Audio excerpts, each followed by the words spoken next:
अस्सलाम वालेकुम, कैसे हैं आप लोग। थैंक यू सो मच जिसने भी मुझे कमेंट किया। मैंने अमेरिकन डायबिटिक एसोसिएशन की गाइडलाइंस की थी लास्ट टाइम। आई होप कि आप लोग ने सुन ली होंगी।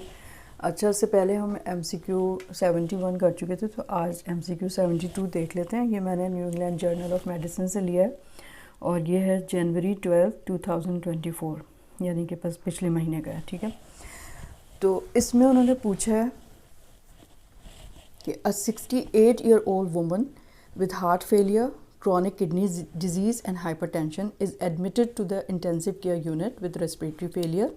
For the past 5 days, she has been experiencing progressive shortness of breath associated with right-sided pleuritic chest pain and a cough that is occasionally productive with frothy yellow sputum streaked with blood.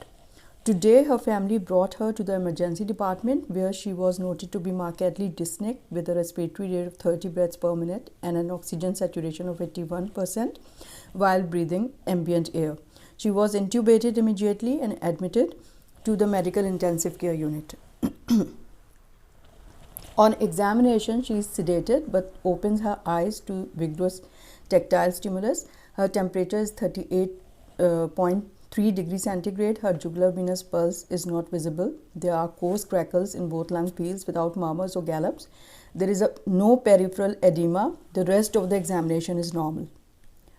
अब वो पूछ रहे हैं कि ल्यूकोस मतलब sorry वो laboratory investigation पहले बता दें कि वो उसमें उनको मिल रहा है रिजल्ट में ल्यूकोसाइट काउंट इज़ 15,700 पर मिलीमीटर क्यूब, हीमोग्लोबिन 10.2 ग्राम पर डेसीलीटर, क्रिएटिनिन 2.5 मिलीग्राम पर डेसीलीटर, ट्रोपोनिन टी उन्होंने करवाया है 0.02 नैनोग्राम पर ml, ABGs pH 7.32,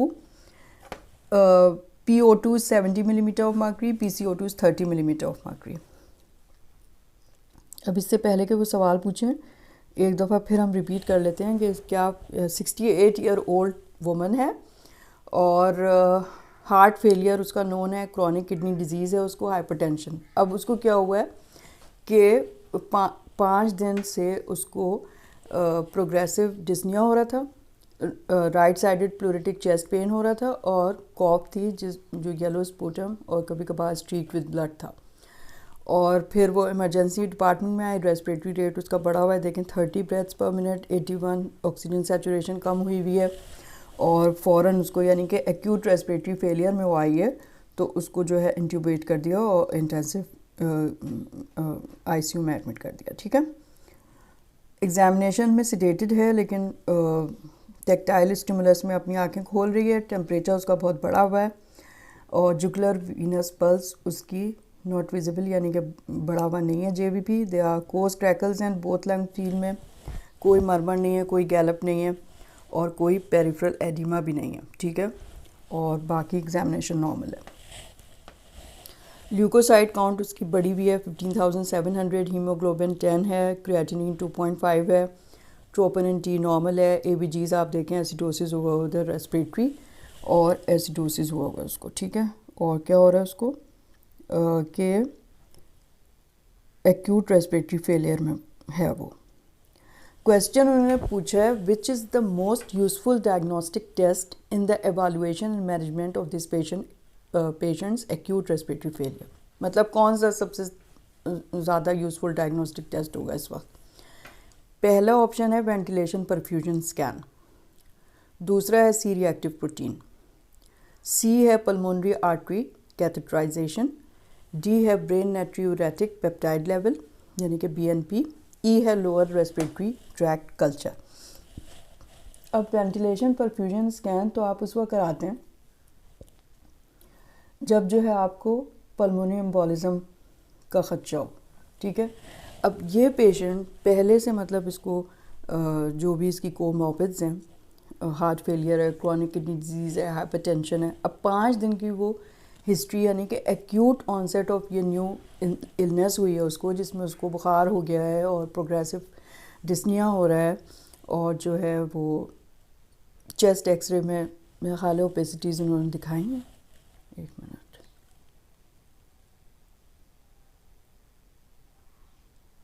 नहीं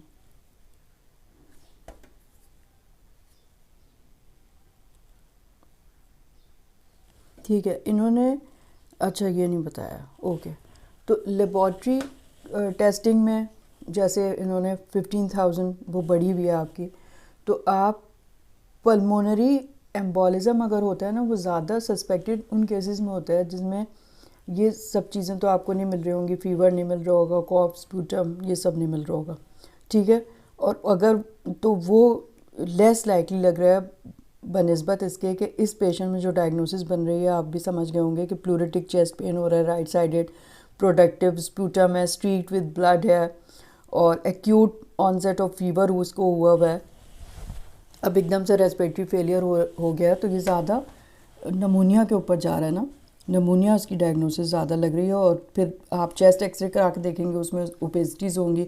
तो अगर पल्मोनरी एम्बोलिज्म उस वक्त ज़्यादा सस्पेक्ट आप करते हैं जब पेशेंट इतना एक्यूट डिस्ट्रेस डिस्निया में हो और उसका चेस्ट एक्सरे बिल्कुल नॉर्मल आ जाए, उसमें आप तो इसमें तो लेस लाइकली डायग्नोसिस है ना कि आप ये बताएंगे कि इसको पल्मोनरी एम्बोलिज्म हुआ है, ये तो नहीं लग रही उसकी हिस्ट्री, तो वो सही नहीं है, ठीक है। वेंटिलेशन परफ्यूजन स्कैन नहीं कराएंगे। सी रिएक्टिव प्रोटीन एक मतलब एक नॉन स्पेसिफिक टेस्ट है, बहुत सारे इन्फेक्शन में सब में ही बढ़ा हुआ आ जाता है, उसको अगर आप कराएंगे तो वो बढ़ा ही हुआ आ जाएगा, तो उससे क्या मतलब आप कोई फर्दर तो अपनी मैनेजमेंट प्लान में इसकी कोई वो नहीं देगा आपको हेल्प। पल्मोनरी आर्टरी कैथेटराइजेशन, अब पल्मोनरी आर्टरी कैथेटराइजेशन अगर आपको जेबीपी रेज मिल रहा है, signs of intracardiac pressures increase मिल रहे हैं आपको, तो आप करेंगे ना, ठीक है। तो अगर इसके जो क्रैप्स आ रहे हैं तो आप ज़ाहिर है इसको इन्होंने हिस्ट्री दी है कि उसको वो भी है, कार्डियक फेलियर भी था उसको, तो ज़ाहिर है ट्रीटमेंट तो ले रही होगी, तो आप एक्सरे करा के देख लेंगे ना कि उसमें बायलैटरल इफ्यूजन आ रहे हैं या पल्मोनरी ओपेसिटीज़ या एक्यूट रेस्पिरेटरी डिस्ट्रेस सिंड्रोम, जो बहुत सारी कंडीशन में हो सकता है, वो आ रहा है, ठीक है।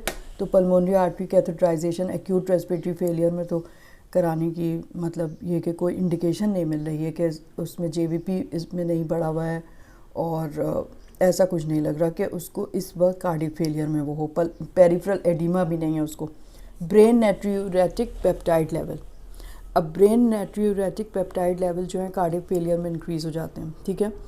तो उस कार्डियक और रेस्पिरेटरी में डिफ्रेंशिएट अगर आपको करना हो तो आप करा रहे होते हैं, जबकि पिछली इसकी हिस्ट्री कार्डियक फेलियर की है, तो वो और फीवर के साथ उसको हुआ है, तो बीएनपी तो आपको कराने की ज़रूरत नहीं है। और वैसे भी आपको पता होना चाहिए कि बीएनपी जो है ना, अगर क्रिएटिनिन बढ़ा हो तो भी वो यानी कि क्रॉनिक किडनी डिजीज़ में भी बीएनपी रेज्ड आ जाता है, तो आप डिफ्रेंशिएट भी इस वक्त नहीं कर सकेंगे उसको। और मोर लाइकली ये रेस्पिरेटरी ही लग रहा है इस वक्त, रेस्पिरेटरी फेलियर जो है रेस्पिरेटरी कॉज की वजह से हुआ है। लोअर रेस्पिरेटरी ट्रैक्ट कल्चर सबसे इम्पॉर्टेंट जो टेस्ट है ना, जिससे आपकी ट्रीटमेंट गाइड होगी, वो जो है ना वो लोअर रेस्पिरेटरी ट्रैक्ट कल्चर है। मतलब इंट्यूबेट हुई भी है तो उससे आप लोअर रेस्पिरेटरी ट्रैक्ट सिक्रीशंस जो है कल्चर सेंसिटिविटी के लिए भेज दें, और फिर आप एक ब्रॉड स्पेक्ट्रम एंटीबायोटिक शुरू कर देंगे, जब रिपोर्ट आएगी तो आप चेंज कर लेंगे, तो इससे आपका कम्युनिटी एक्वायर्ड नमोनिया की सही डायग्नोसिस हो जाएगी, ठीक है।